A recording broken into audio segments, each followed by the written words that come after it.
गुरु अ, केवल कहना नहीं होता। आजकल गुरु बनाना एक फैशन है। गुरु बना दिया, हम गुरु मंत्र का जप करते और हो गया। इतना पर्याप्त नहीं होता। गुरु जब हमारे हृदय के साथ एकाकार होते हैं, क्योंकि गुरु और भगवान दोनों का स्थान हृदय होता है, बुद्धि नहीं, बुद्धि नहीं, हृदय। अश्रु या प्रार्थना के बिना हृदय की एकाकारता नहीं होती। जब आप बहुत दुखी होते हैं तो दुख कहाँ होता है? बुद्धि में कि हृदय में? हृदय। जब बहुत प्रेम उमड़ता है किसी के लिए तो वो प्रेम का एहसास कहाँ होता है? हृदय में। जब किसी के लिए करुणा उत्पन्न होती है तो उसका आभास कहाँ होता है? हृदय। जब दुख होता है और आंसू आंखों से निकलते हैं तब पीड़ा कहाँ होती है?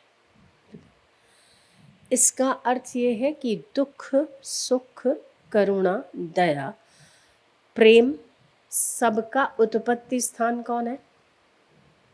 इमोशंस, है ना, जिसे हम इमोशंस का नाम दे देते हैं। तो जहाँ पर भी इमोशंस है वहाँ पर हृदय काम करता है। पर व्यर्थ के इमोशंस में, भावुकता में इंसान बहकर स्वयं का और दूसरों का मिसयूज करता है। अपनी योग्यता का भी करता है, अपने समय का भी करता है, अपने भावों का भी करता है। लोग उसकी उड़ाते रहते हैं और वो आदमी उसके पीछे लगा रहता है। ठीक है, वो भी स्थान हृदय ही है, जिसे हम शारीरिक प्रेम कह देते हैं, है ना, शारीरिक आकर्षण कह देते हैं। जब आपके हृदय में इन सब भावों के चलते वो भाव हृदय बोलता है। हृदय को आवाज़ भले नहीं है पर आंखें उस हृदय का भाव बोलती है ना। जब हृदय में ईश्वर या भगवान के लिए एक कनेक्शन स्थापित होता है तो हमारा हृदय उसे आभास करता है। कैसा आभास करता है? बस वो लगता है कि वो हृदय और ये हृदय दो नहीं है, एक है, एक है। और जब वो एकत्व की स्थिति आती है तब सारे व्यर्थ के भावों से आप सिमट जाते हो जो आपको दुखी सुखी करते हैं। मैंने कल कहा कि आप संसार के लिए रोओगे नहीं, है ना। क्यों कहा ऐसा? क्योंकि रोने के हमारे बहुत सारे कारण हैं और उसमें हमारी एनर्जी और हमारे इमोशंस और हमारे भाव हम व्यर्थ में उन लोगों के लिए बहाते हैं जो आगे चल के हमें काम ही नहीं लगने वाले, आज भी नहीं लग रहे। ठीक है, तो गुरु वो चीज़ है कि हमें सम आकार देता है, शेप देता है, कटाई और छटाई। जहाँ व्यर्थ के इमोशंस बह रहे हैं उनको काट डालता है, ठीक है, एक में लगाता है। और जो एक में उचित जगह लगा है उसको विकसित करता है। ठीक है, तो हम लोग तो वैसे ही अपने मूर्खता से कहो, अपने भावुकता से कहो, मान्यता से कहो, तृष्णा से कहो, रागात्मक बुद्धि से कहो, हम लोग वैसे ही व्यर्थ में अपने आप को बहाते रहते हैं, कभी कहीं कभी कहीं, कभी कहीं कभी कहीं। जब हम गुरु के साथ एकाकार होते हैं या हमारा कनेक्शन स्थापित हो जाता है तो हम व्यर्थ की चीज़ों से बच जाते हैं, बहने से बच जाते हैं। हमारी बुद्धि ठीक निर्णय काम करती है, ठीक से काम करती है। और जब भगवान को देखकर, गुरु को देखकर आँखों से आंसू बहने लगे तो इसका मतलब आपका हृदय वो चाहता है, वही चाहता है। पर हम लोग, राग है ना, राग है, कहीं हमारी वासनाएं बची हुई हैं, कुछ संस्कार अधूरे पड़े हैं, कुछ बीज बन के अंदर पड़े हुए हैं। तो उस बीज बने हुए संस्कारों को भी गुरु काटता है। वो कैसे काटता है उसकी आप कल्पना नहीं कर सकते, वो उसका काम है। आप ये समझ नहीं सकते कि वो कैसे काट रहा है। शिक्षक शिक्षा कैसे देता है, जिंगल बेल्स वो नाच कर देता है, एक्शन करके देता है, आपको हंसते खेलते देता है। कैसे देता है वो शिक्षक की शिक्षा प्रणाली पर निर्भर करता है। आपको 10th पास करवा देगा, ये छोड़ दो कि वो कैसे करता है, वो आपका विषय भी नहीं है। जब तक कि हम उस स्थान पर नहीं पहुंचते तब तक गुरु कैसे काम करता है वो हमारी समझ से भी बाहर है, पर करता है। ठीक है, इसीलिए एक साखी बड़ी सुंदर गाई है, गुरु को सिर पर राखिए चलिए आज्ञा माही,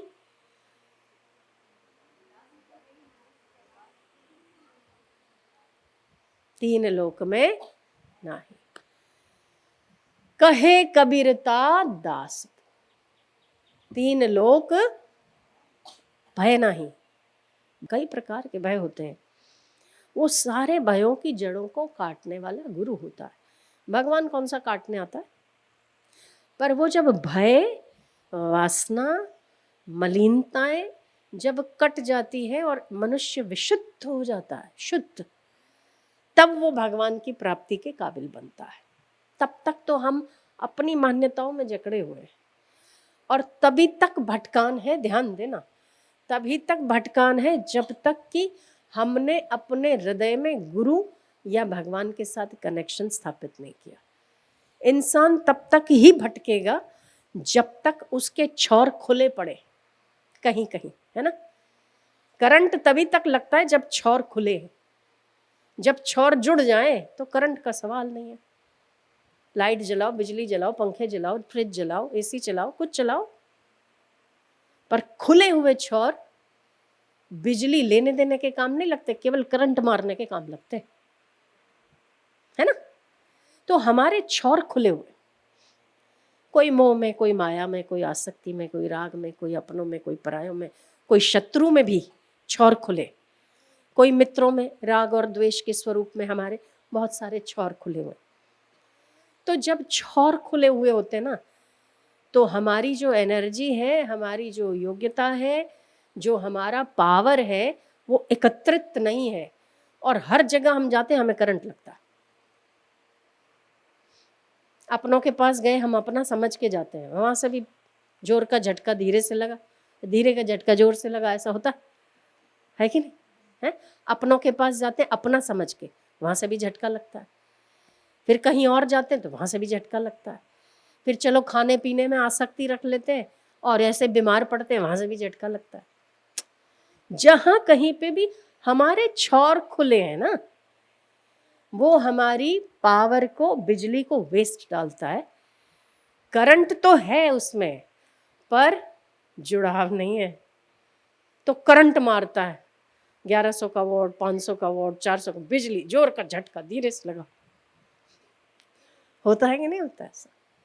हमारे छोर खुले हुए, तो ये गुरु का काम है छोर, सारे छोरों को काट के मेन लाइन को मेन लाइन से जोड़ देना, है ना।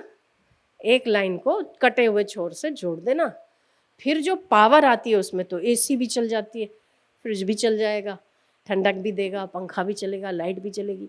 खुले हुए छोरों में कुछ नहीं होता, केवल झटका मारता बस। तो ये जो खुले हुए छोर है ना वो करंट मारते हैं और गुरु उसे जोड़ने का काम करता है। जोड़ के जो एक लाइन है उसको एक सीध में, और ऊपर से टेप भी मारता है। अगर टूटी फूटी हुई वायर, हम बहुत टूटे फूटे हैं ना, बहुत सारी जगहों से हमारी एनर्जी जाती है तो हम टूटे फूटे हैं, कहीं से एक आध भी निकली हुई होगी तो उसको पट्टी मारता है कहने का मेरा मतलब समाकार, संस्कारित करना। तो जो बड़ी हुई कांटेदार हमारी वृत्तियां हैं उसको काटना, उसको शेप देना, उसको तार बांधना, फिर जो अच्छी है उसको विकसित करना, ये सब कार्य गुरु करता है। तो गुरु बहुत अद्भुत कलाकार है, बहुत अद्भुत कारीगर है। कलाकार भी है, कारीगर भी है, क्योंकि डेकोरेट करता तो कलाकार है, काटता छाटता तो कारीगर है, कुछ अच्छा सा बना लेता है तो उसकी कलाकारी कारीगरी दोनों सिद्ध होती है। तो इसीलिए हम चाहते हैं कि व्यक्ति का कनेक्शन एक जगह पर इतना खतरनाक जुड़ा हुआ हो कि आप जाएं कहीं भी, करें कहीं भी, हो कुछ भी, पर गुरु आपको समेटता रहे। वो कब हो सकता है? वो तभी हो सकता है कि जब आप हृदय से इतने जुड़ जाओ कि आपको लगे कि उसका हृदय और आपका हृदय अलग नहीं है। तब वो, जैसे हम अपने अंग से काम करते हैं, वैसे वो आपको अपना अंग समझ के काम करे, बस। नहीं तो तब तक जब तक हमारा हृदय किसी एक चीज में जुड़ा नहीं है, भटकान तभी तक है। घूमने की, फिरने की, यहाँ की वहाँ की, ये की वो की, सब बहुत सारी अनंत माया है।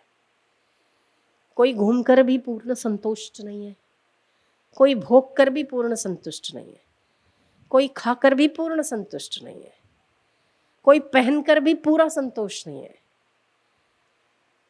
कोई उपभोग करके भी पूरा संतुष्ट नहीं है। तो फिर तो बचा ही नहीं ना।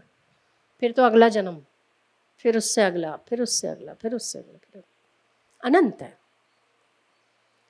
भोगने पर आओ तो भोग भी अनंत है।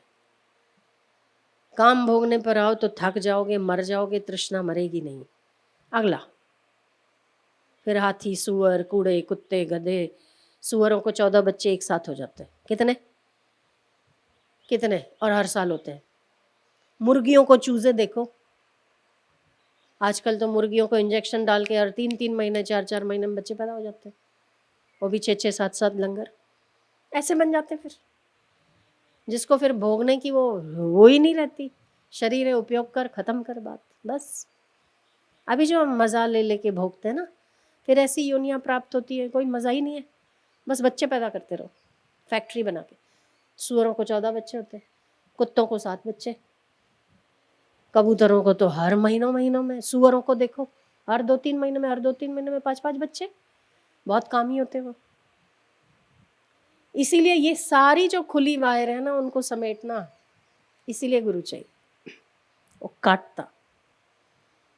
अच्छा, कहीं उपयोग उपभोग करने की आवश्यकता रहती है, तभी भी गुरु की आज्ञा से उपभोग करने देते, उपयोग करने देते, घूमने देते, जाने देते। भाई वासनाएं उसे खत्म करो, देख के आओ कुछ नहीं है, फिर आके ठहरो। पर गुरु के बिना कहीं पर भी आदमी जाता तो भटकता रहता, कहीं इधर कभी उधर कभी उधर, सारी दुनिया भटक ही तो रही है। तो हृदय से हृदय ऐसा जुड़ जाए कि फिर भटकान खत्म हो जाए। फिर आपके लिए प्रकृति ऐसा काम करेगी कि आपको ना चाहिए तो सब कुछ हाजिर है, आप ठुकरा दो, पीछे आता है। ऐसी स्थिति आती है। उसके लिए थोड़ा हृदय की तालमेलता और हृदय की तैयारी होनी पड़े कि जैसे गुरु चाहते हैं वैसा हो जाए, वैसा बने, सहर्ष।